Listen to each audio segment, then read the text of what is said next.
Hi, you're on the Reddit Confessions channel. She locked the bedroom door on me. Not during a fight, not during an argument, just a regular Tuesday night. I came back from brushing my teeth and the door was shut. Click. Locked from the inside. No warning, no explanation. And when I knocked, confused like some guest in my own house, her voice came through the wood. I just need space. Don't take it personally. I didn't yell. I didn't demand anything. I just stared at the doorknob, toothbrush still in my hand, and realized I wasn't her husband anymore. I was just a disturbance. I spent the night on the couch again, no blanket, no kiss goodnight, not even a glance. The dog, who isn't even allowed on the furniture, curled up next to me like he knew I needed it. My wife, she slept just fine, apparently. The next morning, she made coffee for herself. I asked very calmly, "Is something wrong?" She sipped and said, "Howard, you're too emotional. I'm not your therapist. I don't owe you intimacy. Get that through your head." Right there in our kitchen, with sunlight hitting the counter like nothing was broken. That phrase, "I don't owe you intimacy," it sank in like acid. She didn't yell it. She meant it. She said it like a line rehearsed from some self-help podcast. I didn't respond. I just nodded. But inside, I shattered. Because for years I thought if I just worked harder, fixed the leaky faucet faster, bought the right groceries, said "I love you" more often, she'd notice, she'd come back to me. But no, she had already left. Her body was in the house, but her soul had checked out months ago, and now she was blaming me for wanting connection. So I did what any emotionally drained, sleep-deprived walking doormat would do. I smiled, and then I spent the next 72 hours showing her what life looks like when I stop owing her my attention, my comfort, my kindness, or my loyalty. No shouting, no big speech, just quiet withdrawal. But here's the thing about silence. It gets loud when someone's not used to hearing it. And the moment she started noticing my absence, my real absence, she panicked. That's when secrets began slipping out. And trust me, what I found was worse than I imagined. Something shifted after that night. I wasn't sure if it was in her or in me. I started noticing things I'd ignored before, the way Delaney would step outside to take certain calls, how her smile, the one I hadn't seen directed at me in months, would flicker across her face when she was texting someone. I wasn't looking for signs. I wasn't trying to play detective. But when you're no longer included in someone's world, you start noticing who is. She started dressing nicer. I mean, really trying, lipstick on a Tuesday, heels for a quick errand. And when I asked, all I got was, "I'm allowed to feel good about myself." Sure. But why now? Why all of a sudden, when she'd spent the last year telling me she was too tired to go anywhere with me? The real punch came a few days later. I came home from work and heard laughter, deep, relaxed, flirty laughter. I followed the sound to the kitchen window and stopped. There she was on the phone, leaning against the counter, twirling a piece of her hair, smiling like the girl I used to know. But when she saw me through the window, her face hardened so fast it made me dizzy. She ended the call without a word, walked past me and said, "Don't look at me like that." Like what? Like I noticed you were happy, just not with me. I didn't say anything. I was tired of repeating the same cycle. Ask, get dismissed, walk away feeling small. I didn't want another lecture about how I was too emotional or clingy. That night, I turned off the alarm clock. Hers too. I let her be late for once. She stormed into the living room yelling, "Howard, why didn't you wake me?" I smiled. "You don't owe me intimacy. I don't owe you timekeeping." She blinked. And for the first time, she didn't know what to say. Something in her cracked. But I wasn't done. Because I had just started paying attention, and what I was about to discover next would take everything to a whole new level. The next morning, something inside me clicked. Not in a triumphant way, but like a weak light bulb flickering on in a dark, moldy basement. I wasn't crazy. I wasn't dramatic. I was just stupidly, painfully late to a reality that had been slapping me across the face for months. Delaney didn't just stop loving me. She had started loving someone else. She wasn't distant because of work stress or exhaustion. She was already building a world where I didn't exist. Piece by piece, smile by stolen smile, and I found the first brick of that world in her car. She had taken mine that morning because hers needed gas. Normally, I wouldn't have checked, but I forgot my laptop in the passenger seat the night before. I opened the door, and the first thing I saw was a receipt. Nothing special, just a crumpled paper from a local wine bar. But the time on it, 11:48 p.m. That was the same night she told me she was staying late to help her sister pack for a move. And she never drinks wine. Ever. I sat there in the driver's seat, hands shaking, brain scrambling to play defense. Maybe she was with her sister and they went out after. Maybe it was nothing. But then I glanced down and saw it on the floor mat, a navy blue tie. Not mine. I haven't worn a tie since my cousin's wedding last year. My stomach turned. I picked it up like it was radioactive. It smelled faintly like cologne I didn't recognize. Warm, sharp, confident. Everything I wasn't. I didn't confront her that night. Not yet. Instead, I did something I never thought I'd do. I took the tie, I folded it neatly, I placed it on her pillow, and I waited. She saw it, froze, blinked, then calmly picked it up and said, "Why are you putting junk on the bed?" That's when I realized something even worse than betrayal. She didn't respect me enough to lie properly anymore. She thought I was so weak, so spineless, that I'd just swallow it again. But I wasn't planning to cry this time. No, I was going to prepare for the impact, because if this was war, I was done being the casualty. Confrontation would have felt good, loud, explosive, theatrical. But that's what she expected. And frankly, I was tired of giving her reactions to feed off. Delaney thrived on chaos. If I had yelled that night, she'd spin it into me being unhinged again. If I cried, she'd mutter how I was too fragile for marriage. So I did something worse. I went quiet, but behind that silence, I began building. Not revenge, not yet, just clarity. I started logging everything: calls she took in the garage, messages she typed with her back turned, receipts that magically vanished from her purse the moment she saw me notice them. I bought a cheap audio recorder, the kind they market to college students, and slipped it under the couch cushion near where she always whispered at night.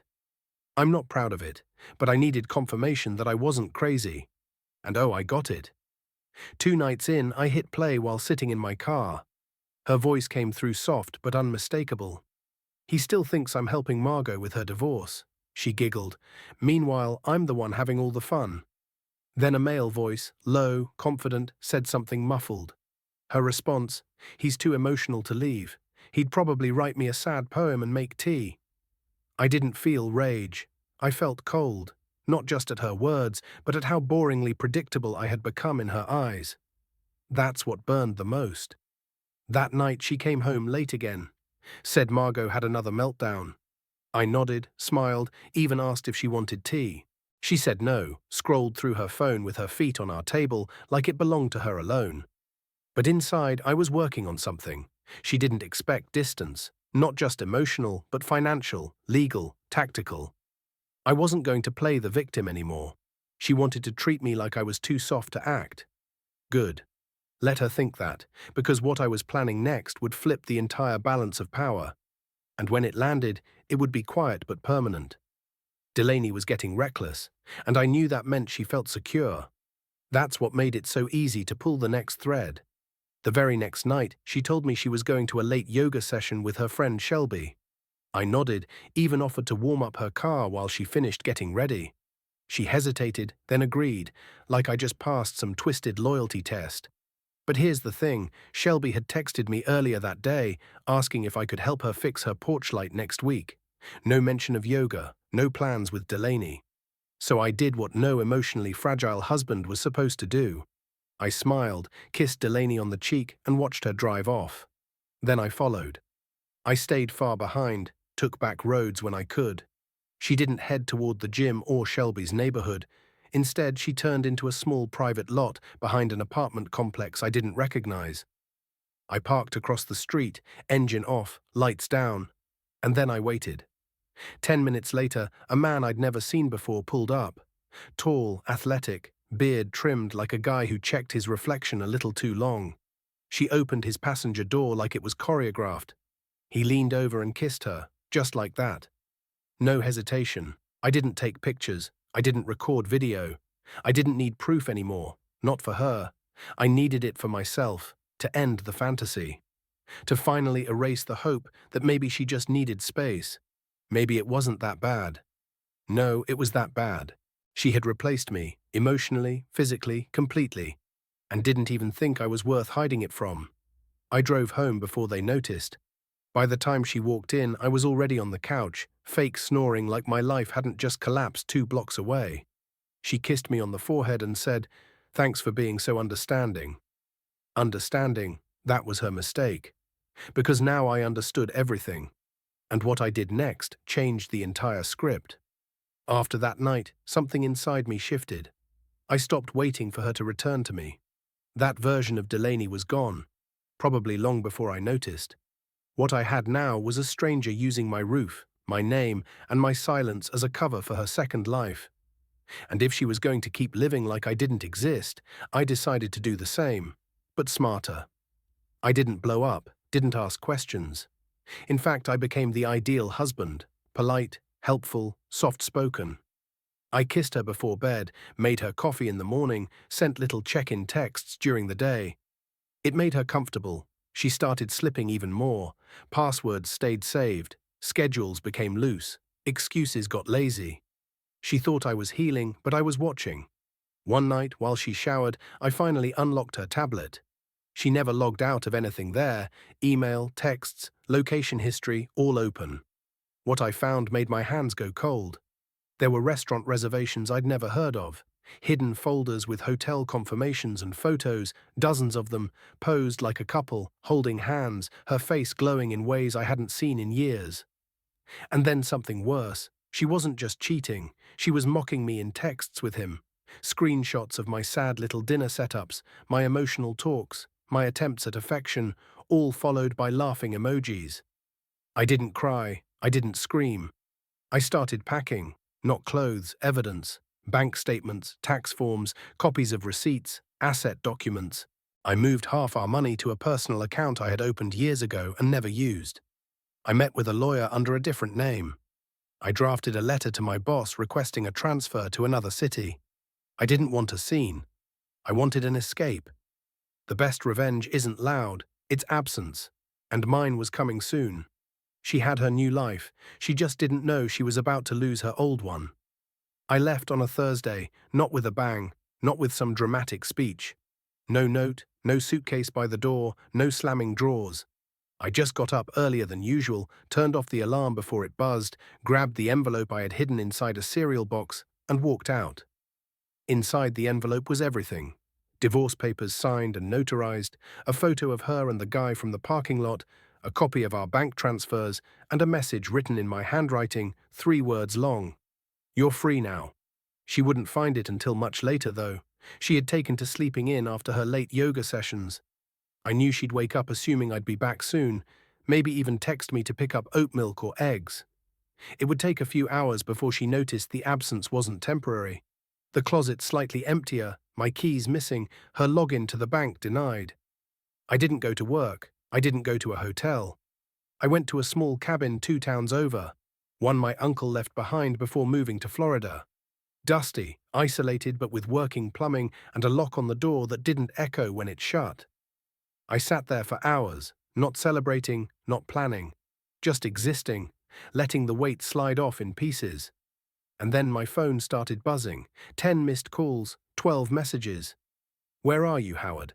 This isn't funny. I need to talk to you now. What did you do with the money?" There it was. Not a single message about us, just panic about control, about access, about consequences. By sundown, she had shown up at my sister's house demanding answers. My sister, who knew everything, handed her the envelope. She said Delaney stood in the driveway reading the letter over and over again, then just sat down on the porch like someone pulled the ground from under her. She hadn't expected me to have a final move. She thought I was all bark, no exit. But I wasn't barking anymore. I was gone, and she was finally hearing the silence I'd been living in for years. A week passed before she stopped trying to contact me. The calls turned into messages. The messages turned into silence. I guess once the money dried up and the excuses didn't work anymore, the fantasy she built with her affair partner crumbled under the weight of reality. My lawyer reached out a few days later. Turns out once she got the divorce papers, she tried to claim emotional abuse, said I was manipulative, distant, unstable. But she hadn't expected me to document everything. Screenshots, recordings, dates, receipts, all neatly filed and time-stamped. My lawyer said her face dropped when they presented the packet, like a magician caught planting the card in her sleeve. In the end, I kept the house, the savings, my name. She walked away with nothing but her story, and not even that held up. But here's where the story turns. 3 months after everything was finalized, I started hiking. I'd always said I wanted to explore the nature trails near my uncle's cabin, but never had the time. Now I had nothing but time, and a quiet, peaceful place to rebuild. That's where I met Elle. She was walking her dog, struggling with a thermos lid, muttering to herself in frustration. I offered help, made her laugh, and before either of us realized it, we were talking like we had known each other for years. She wasn't flashy, she didn't play games, she asked questions and actually listened. We took things slow, no pressure, no pretending, just two people figuring life out again. And for the first time in years, I felt like a man worth loving, not fixing. So if you're watching this and you're in the place I used to be, locked out of a room, a heart, a life, let this be proof that walking away isn't failure. It's freedom. It's the beginning of something that might just surprise you. You're watching Reddit Confessions. Have you ever reached a breaking point and found something better on the other side? Share the most surprising thing that happened after you walked away in the comments below. And remember, silence doesn't mean weakness. Sometimes it's the loudest move of all.